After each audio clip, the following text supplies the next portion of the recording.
This one's living her best life. She's found a sunbeam and is snoozing away. She's obviously been having fun with some of the cables that are tucked away behind the telly. And if you can see that green blob there, that used to be a ball of Kid Silk Haze, which is on the move, which she captured many years ago now, and is now a soggy old mess. She carries it around like her little yarn baby. Expensive tastes, this one.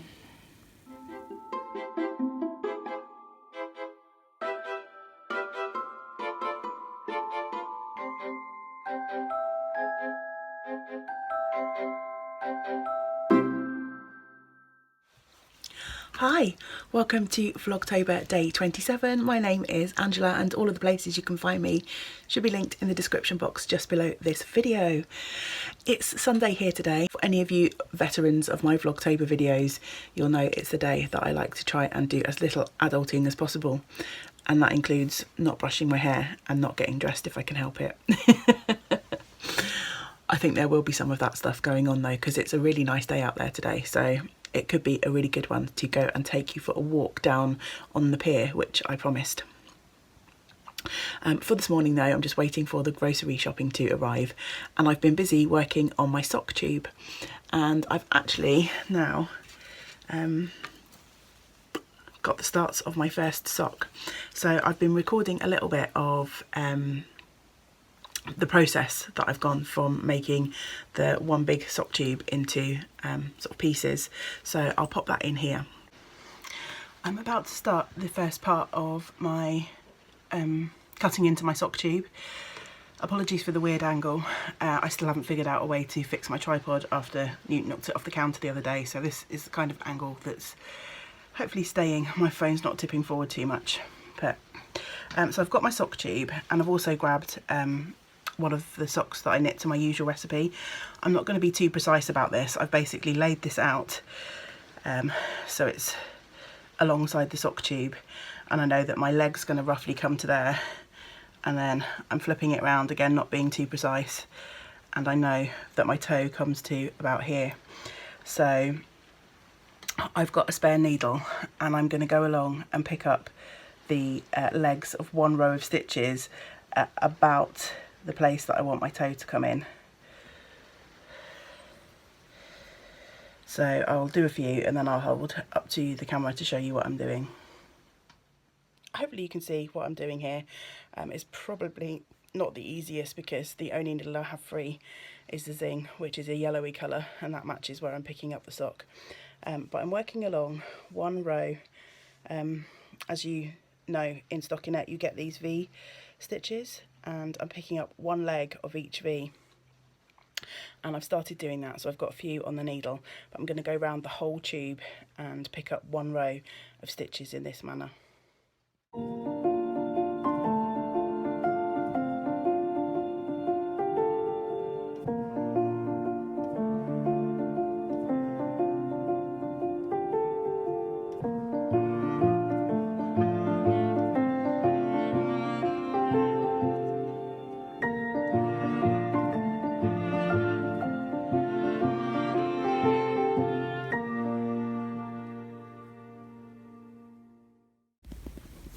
So I've been round both sides of the tube, and you can see my cord is all the way through all of the stitches.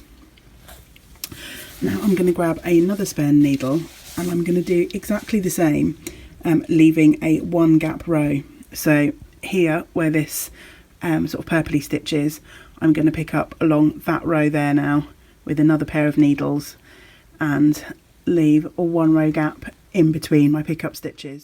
So I've now picked up the two sets of stitches with my needles, and hopefully you can see there is a one row gap in between those two cords.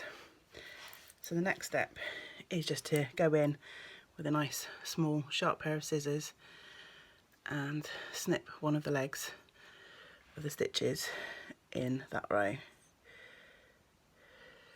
So now I've done that, I can just start unravelling my stitches between those 2 points to separate the tube.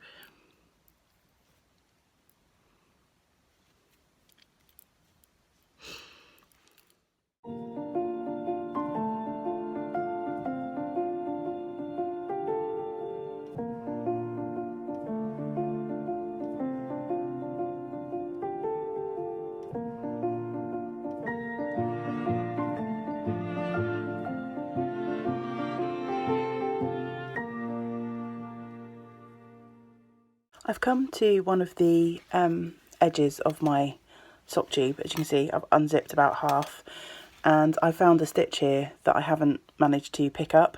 It's just hanging out on this thread, so I'm just going to pop it on a stitch marker for now, and when I come to knit round I'll sort that out later, but to save that running down any further, I'm just going to pop that on a marker and leave it hanging out there until I can fix it. My tube is now in two separate pieces. I've got the shorter piece with the cuff attached on this needle, and then this side, the other part of the tube is still attached to the really long piece, and I've got my one stitch just in there hanging out on that stitch marker. So I'm now basically going to put in a toe on this one, and then I shall count back the number of rows that I usually do for my foot, and then I'm going to repeat the cutting process, but just on one side of the tube. Obviously I don't want to completely separate the tube, I just want to make a gap for the heel, and that will be the first sock done. And then I'm going to repeat the process up the rest of the tube to make my other socks and see where we get to. So hopefully you were able to see the gist of that.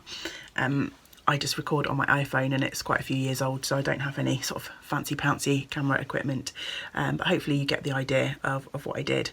So yeah, I'm just going to start knitting the toe on this first sock and enjoy a nice relaxing morning.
What's going on?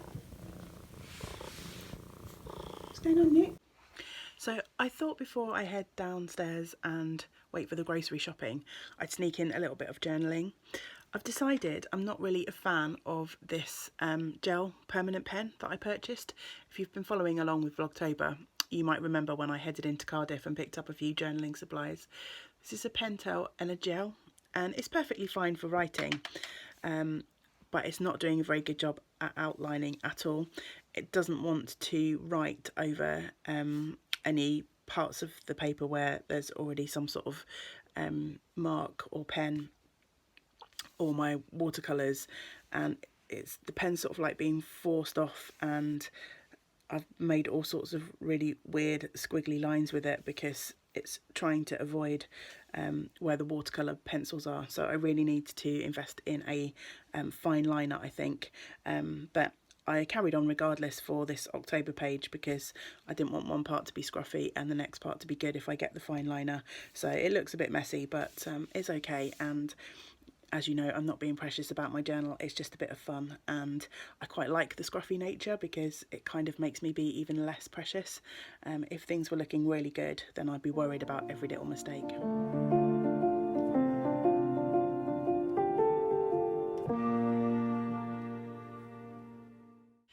James is feeling a little under the weather today, so I've left him at home and I've come out for a bit of a walk. It's an absolutely glorious day today. I need to eventually end up in town because a couple of things didn't arrive on our grocery list, but I'm walking along a park that runs above the esplanade, the seashore. You can see the sea behind me, lots of sunshine behind me, so sorry if that corner of the screen's blowing out a bit. I'm going to take you for a little walk along the pier as I promised. Once I get down to the pier, I probably won't do too much chatting. I think it's going to be busy down there because it is such a glorious day. But hopefully you'll enjoy it and you'll get a gist of what it's like.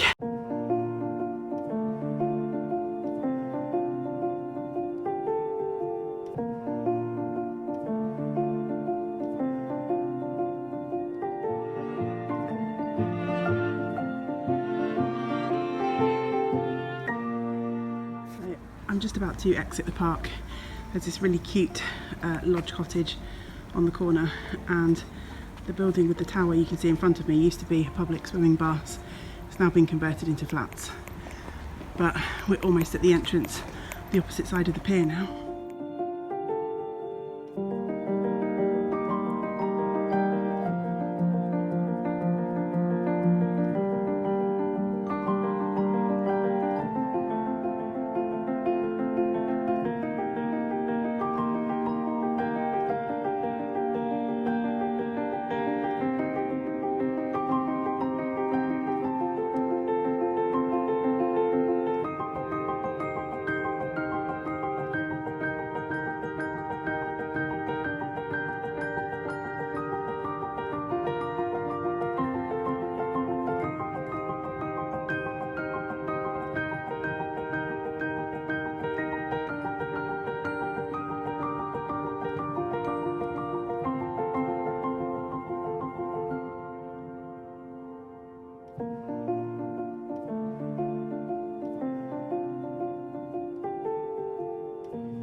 I hope you enjoyed that little jaunt down to the pier. Behind that curve behind me is the seafront, and then if we swing around just at the end of that row of houses is Penarth Main High Street. It's all pretty much in close proximity. I've got one of the local parks behind me as well.